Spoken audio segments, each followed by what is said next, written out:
Welcome back to the aphorism series. In this video, we are going to talk about aphorism number 65. Aphorism 65 states examples of secondary counteraction. Let us start by reading the aphorism. Examples of A, which is the secondary counteraction, are familiar to all. A hand bathed in hot water is at first much warmer than the other hand that has not been so treated. Primary action. But when it is drawn from the hot water and again thoroughly dried, it becomes in a short time cold and at length much colder than the other, which is the secondary action.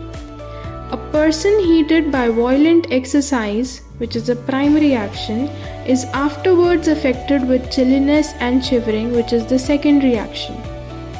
To one who was yesterday heated by drinking much wine, primary action, today every breath of air feels too cold, which is a counteraction of the organism or secondary action. An arm that has been kept long in very cold water is at first much paler and colder, which is a primary action, than the other. But removed from the cold water and dried, it subsequently becomes not only warmer than the other, but even hot, red and inflamed, which is the secondary action. Excessive vivacity follows the use of strong coffee, primary action, but sluggishness and drowsiness remain for a long time afterwards, which is a secondary action.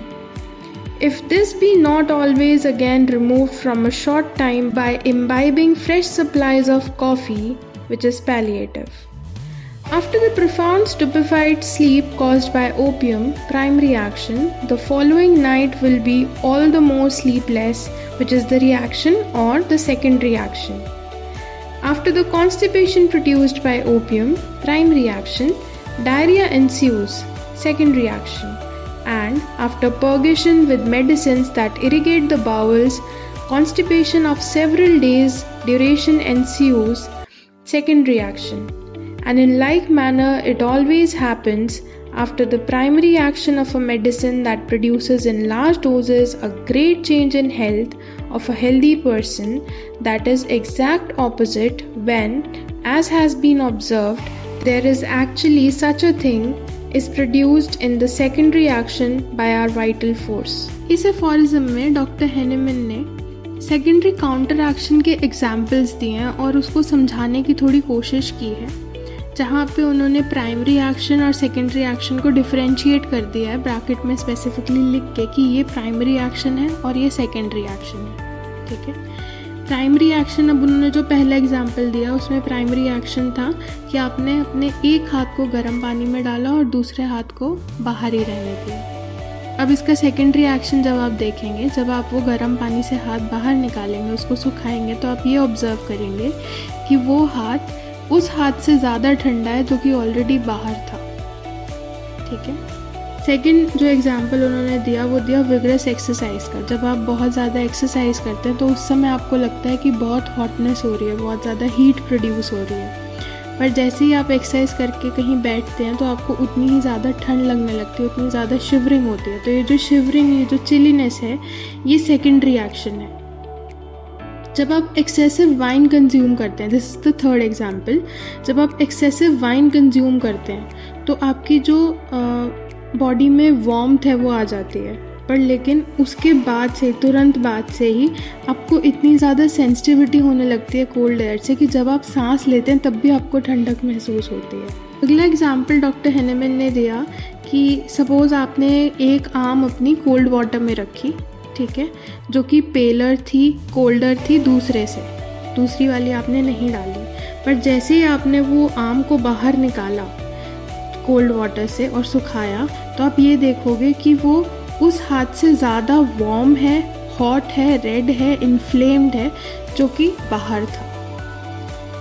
अगला example strong coffee का दिया उन्होंने, जहाँ पे उन्होंने कहा कि आप स्ट्रॉन्ग कॉफ़ी लेते हैं तो आप और बहुत ज़्यादा वाइवेशियस हो जाते हैं. ठीक है. एक्सेसिवली वाइवेसिटी आ जाती है आप में, पर लेकिन जैसे जैसे टाइम बीतता है, इसका जो सेकेंडरी एक्शन है वो ये होगा कि आप स्लगिश हो जाएंगे, आपको ड्राउजीनेस फील होने लगेगी. ठीक है। अगला एग्जाम्पल उन्होंने ओपियम का दिया, जहाँ पे उन्होंने कहा कि ओपियम का काम क्या है, प्राइमरी एक्शन क्या है, ओपियम का प्राइमरी एक्शन है स्लीप इंड्यूस करना, ठीक है। पर लेकिन फॉलोड बाय जो इसका रिएक्शन होगा, जो इसका सेकेंडरी एक्शन होगा ओपियम का, वो ये होगा कि आगे की जितनी नाइट्स हैं आपकी, जो फॉलोइंग नाइट्स हैं, वो स्लीपलेस हो जाएंगी। तो ये जो एग्जाम्पल्स हैं ये एक ही फिनोमेना को सजेस्ट करते हैं कि नेचर में एक बैलेंस बहुत ज़रूरी है। अगर प्राइमरी एक्शन मेडिसिन का एक्सट्रीम सिम्टम प्रोड्यूस करता है तो जो बॉडी का रिस्पॉन्स है सेकेंडरी एक्शन में वो यही होगा कि वो ऑपोजिट सिम्टम्स क्रिएट करे ताकि एक बैलेंस रिस्टोर हो सके।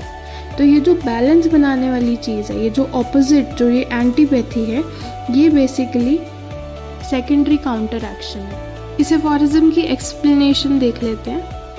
अब ये सारे एग्जाम्पल्स आपने ऑलरेडी रीड कर लिए हैं, मैंने समझा दिए हैं, पर जो मेन इम्पॉर्टेंट पॉइंट है यहाँ पे वो यही है कि this phenomena suggests that nature seeks balance.